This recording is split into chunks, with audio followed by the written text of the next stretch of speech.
Baik, sebelum melanjutkan ke dalam materi, Ibu akan mengaksesi terlebih dahulu. Jadi, tolong didengar ya anak-anak semua. Kalau nggak didengar, nanti Ibu kasih apa? Asyifa Umaira, hadir Bu. Fadila Ramadhani, hadir Bu. Hanifah Fatira, hadir Bu. Munazila, hadir. Muzammil, hadir Bu. Nia Nurul Hikmah, hadir Bu. Aulia Azmi, hadir Bu. Rafila Kansya, hadir Bu. Dida Putri, hadir Bu. Rusniza, hadir Bu. Sulisma, hadir Bu. Muhammad Anwar, hadir Bu.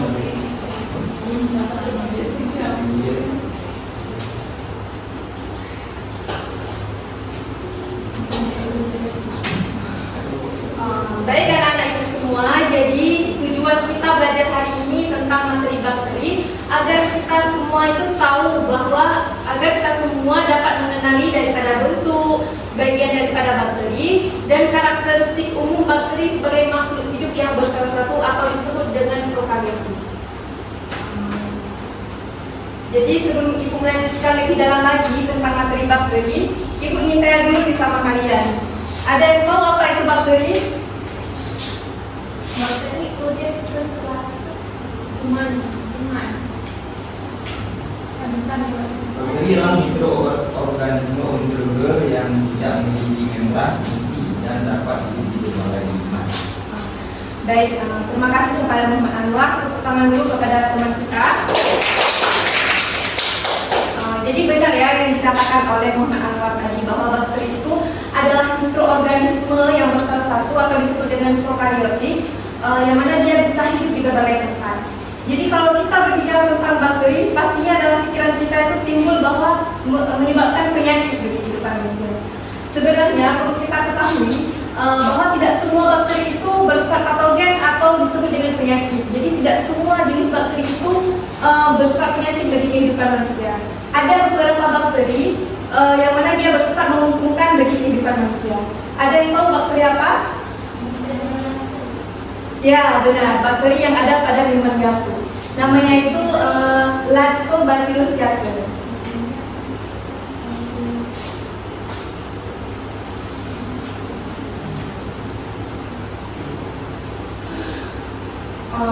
Baik, dari sedikit penjelasan dari Ibu sebelum kita mempelajari isi dari PPT Ibu, ada yang ingin bertanya atau Ibu dulu yang bertanya ya?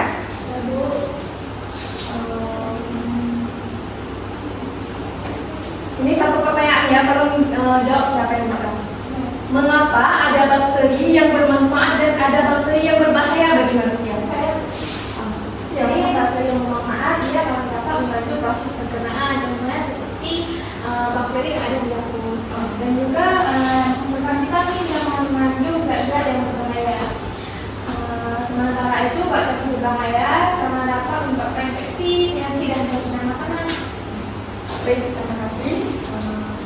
Jadi dari yang telah dijelaskan oleh teman kita, ada yang ingin ditanyakan lagi? Saya Bu. Boleh? Kan Bu, intinya bakteri itu kan terbuka dan bakteri penyakit. Ada nggak Bu contoh bakteri yang justru itu dapat membantu kehidupan kita? Ya, baik, terima kasih. Jadi bakteri yang dapat membantu kehidupan kita itu seperti bakteri yang ada pada Yakult dan ada juga bakteri yang namanya itu Acetobacter pseudomonas, yaitu bakteri yang digunakan dalam proses pembuatan nata di koko melalui proses fermentasi dalam air kelapa. Itu nata di koko itu juga Juga melibatkan.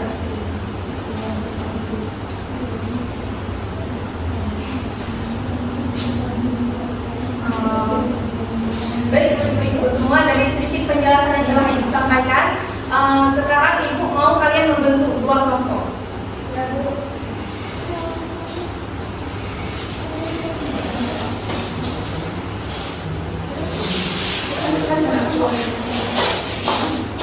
Membentuk dua kelompok. Jadi anak-anak itu semua, tolong disimak ya PPT yang akan Ibu sampaikan sekarang. Baik, itu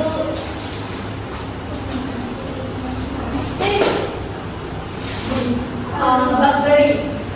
Kata lainnya adalah bakteri. Dia adalah kelompok organisme uniseluler yang tidak memiliki membran inti sel. Organisme ini termasuk ke dalam prokariotik dan berukuran sangat kecil sehingga kita tidak bisa melihatnya dengan mata telanjang. Kita harus menggunakan alat bantu yaitu mikroskop. Nah, untuk ciri-ciri bakteri merupakan organisme mikroskopik dengan diameter 0,5 sampai 1 mikron dan panjangnya 1 sampai 20 mikron. Dia uniseluler dan hidupnya itu umumnya berkoloni. Memiliki dinding sel yang tersusun dari mukopolisakarida dan peptidoglycan. Pada bakteri-bakteri tertentu, terutama bakteri yang bersifat patogen, yaitu bakteri yang bersifat penyakit. Bagian terluar dari tubuhnya itu dilindungi oleh kapsul, di mana kapsul ini itu terbentuk dari lendir yang disekresikan sendiri oleh bakteri dan tidak memiliki inti sel, karena itu tergolong ke dalam sel prokaryotik. Nah, di dalam sitoplasma tidak terdapat organel seperti mitokondria, retikulum endoplasma, badan Golgi atau vakuola. Kemudian memiliki DNA yang berbentuk sirkular yang disebut dengan plasmid. Pada kondisi yang tidak menentukan, bakteri dapat membentuk endospora yang berfungsi untuk melindungi bakteri dari panas dan gangguan alam. Kemudian umumnya berkembang biak secara vegetatif dan tidak berklorofil. Sifat hidup ada yang bersifat autotrof dan ada yang heterotrof. Nah, untuk struktur sel bakteri dia ada struktur luar dan ada struktur dalamnya. Untuk struktur luarnya dia terdiri daripada dinding sel, kapsul, membran sel, flagela dan pili. Untuk struktur dalamnya dia terdiri daripada sitoplasma, nukleus, ribosom dan plasmid.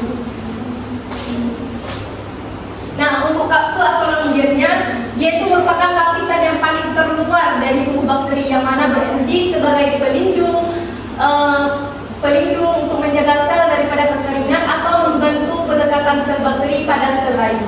Kemudian dinding selnya itu sebagai pelindung bakteri yang tersusun daripada bahan peptidogan, yaitu gabungan antara protein dan polisakarida. Kemudian untuk membran plasmanya, dia merupakan lapisan pelindung yang tersusun dari bahan protein dan fosfolipid. Membran sel bersifat selektif permeabel, yaitu hanya dapat dilewati oleh zat-zat tertentu. Fungsi membran sel adalah membungkus sitoplasma, tempat pembentukan mesosom, dan mengatur pertukaran zat di dalam dan di luar sel.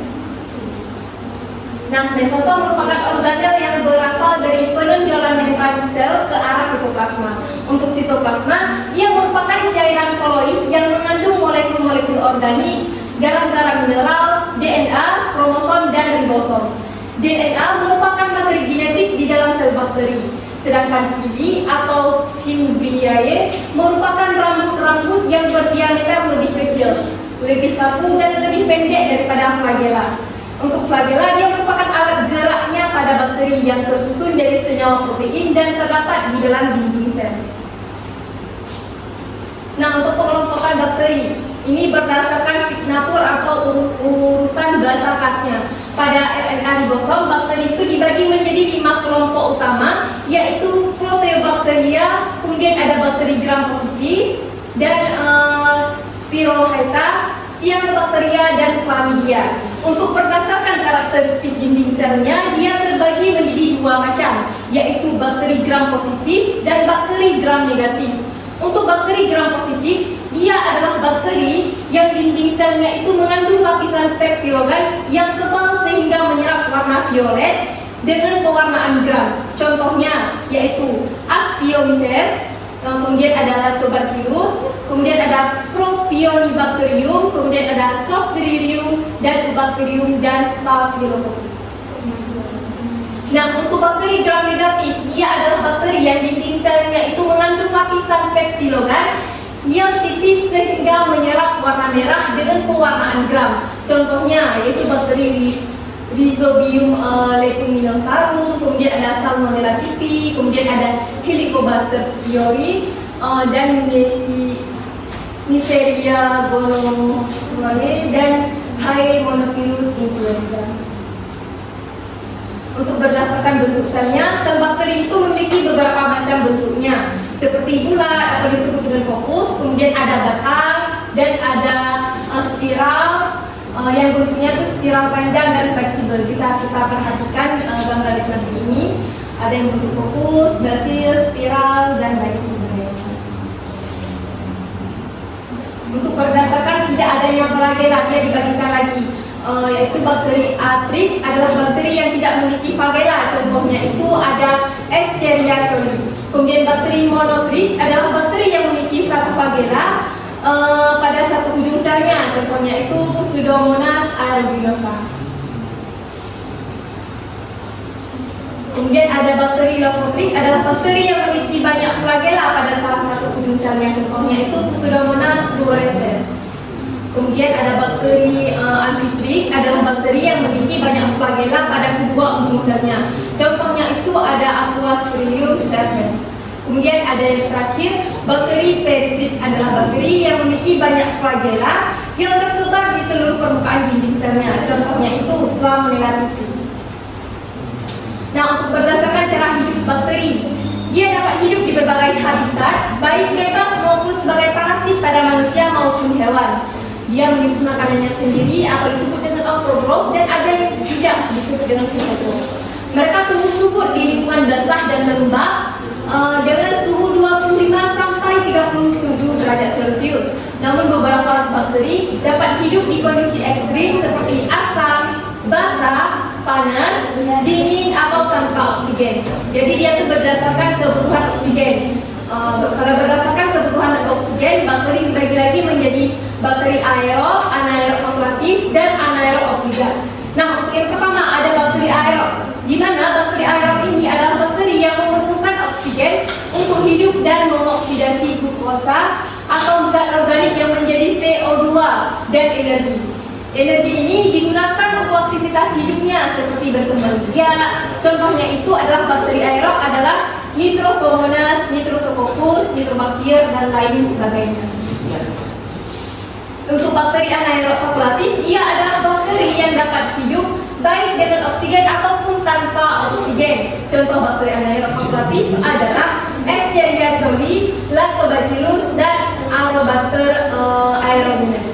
Untuk yang terakhir, bakteri anaerob obligat, ia adalah bakteri yang tidak membutuhkan oksigen di dalam hidupnya. Jika ada oksigen, bakteri tersebut akan mati. Dia berbeda daripada bakteri lainnya. Contohnya itu seperti Clostridium tetani, yang mana dia penyebab penyakit tetanus. Kemudian ada bakteri autotrof, adalah bakteri yang dapat membuat makanannya sendiri dari senyawa organik. Sedangkan bakteri fototrof menggunakan cahaya matahari sebagai sumber energi dan memiliki pigmen fotosintesis. Kemudian bakteri chemoautotrof adalah bakteri yang menggunakan energi kimia dari oksidasi senyawa organik.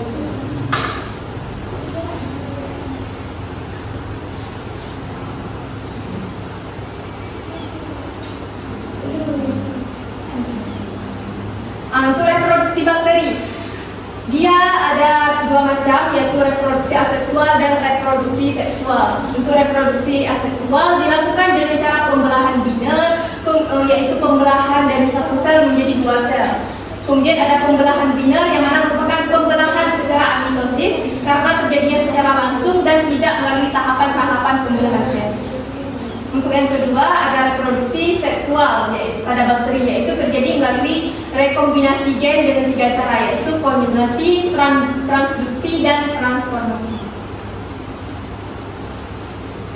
Untuk kesimpulannya, sel bakteri itu memiliki struktur sel yang sangat sederhana tanpa memiliki inti sejati.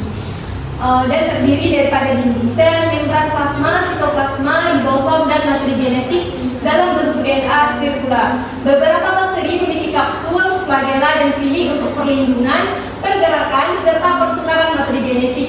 Fungsi utama sel bakteri meliputi perlindungan, metabolisme, reproduksi, dan adaptasi terhadap lingkungan.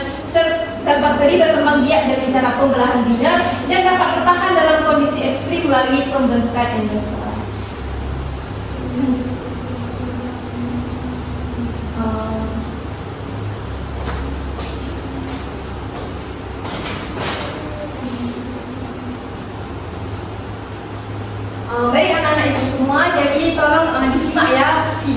daripada struktur dan fungsi sel bakteri.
semua. Dari video yang telah Ibu tampilkan, apakah semuanya sudah mengerti? Sudah Bu. Kelompok sudah ditentukan kan? Sudah. Baik, kelompok yang pertama kelompok visual dan kelompok yang kedua itu kelompok verbal. Jadi kelompok yang pertama kalian akan membuat diagram tentang struktur dan fungsi sel bakteri. Untuk kelompok yang kedua membuat ringkasan materi atau menyimpulkan. Dari Ibu. Tidak pernah apa-apa.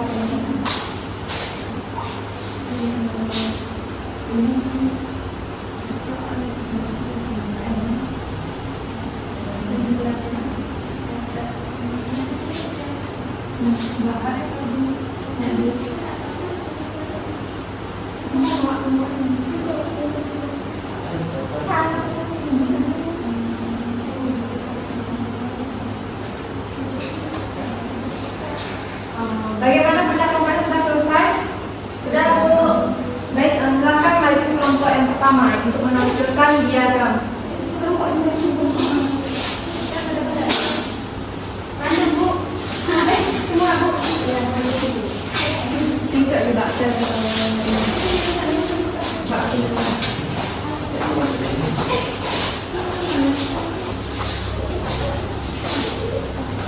Baik, Assalamualaikum warahmatullahi wabarakatuh. Waalaikumsalam warahmatullahi wabarakatuh. Sebelumnya kami ingin mengucapkan terima kasih banyak kepada Ibu karena sudah memberikan kami kesempatan untuk menampilkan yaitu tugas kami pada hari ini. Yang mana di sini yaitu kami sudah membuat diagram berupa struktur penjelasan struktur sel bakteri dan fungsinya dalam bentuk diagram. Yang pertama yaitu ada membran sel ataupun plasma, yang mana ada batas bagian dalam dan juga luar sel. Berikutnya ada dinding sel, yaitu yang mana untuk memberi bentuk tubuh sel tersebut. Dan berikutnya juga ada kapsul, yaitu fungsinya untuk melindungi sel. Berikutnya ada mesosom untuk menghasilkan energi. Dan berikutnya akan dilanjutkan oleh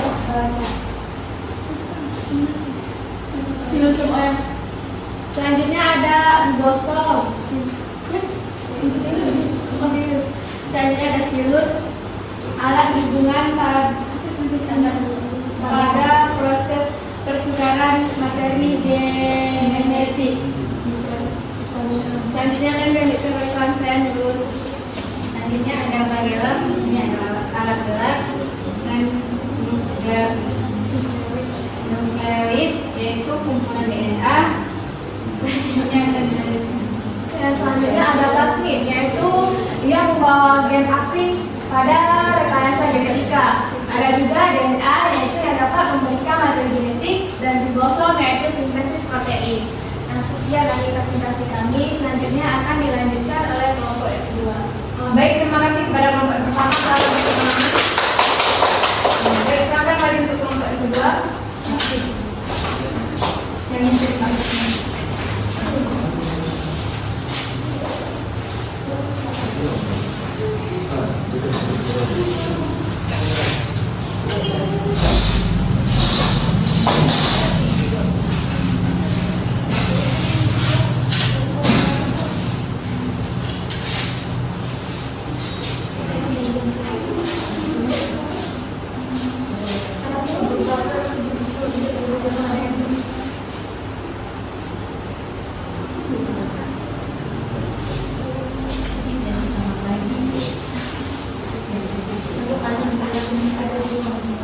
Baik, terima kasih kepada Ibu yang telah memberikan kesempatan kepada kelompok kami, kelompok 2. Jadi kesimpulan dari kami berempat ingin menyimpulkan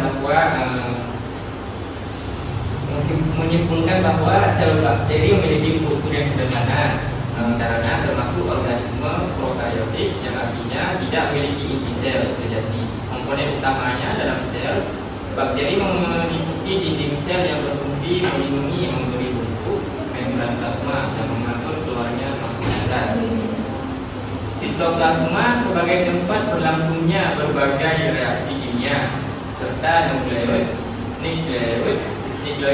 yang mengandung DNA sebagai materi genetik mengatur aktivitas sel.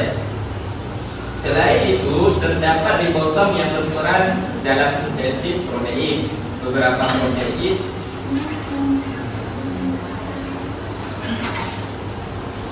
Baik, kita lanjut. Beberapa bakteri juga memiliki struktur tambahan seperti flagella dan cili yang membantu dalam pergerakan dan melekat pada permukaan semua struktur ini.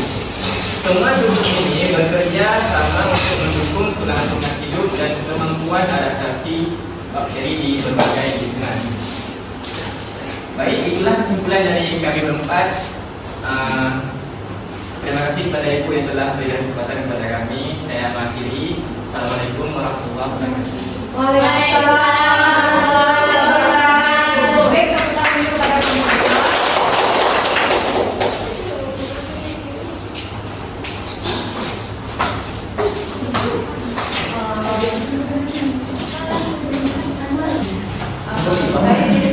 Tadi sudah dijelaskan oleh kelompok 2 bahwa bakteri itu adalah prokariotik yang tidak memiliki inti sejati, di mana struktur utamanya itu meliputi dinding sel, membrana plasma, kapsul, mesosom, kemudian plasmid dan lain sebagainya. Baik, ada yang ingin ditanyakan sebelum kita tutup?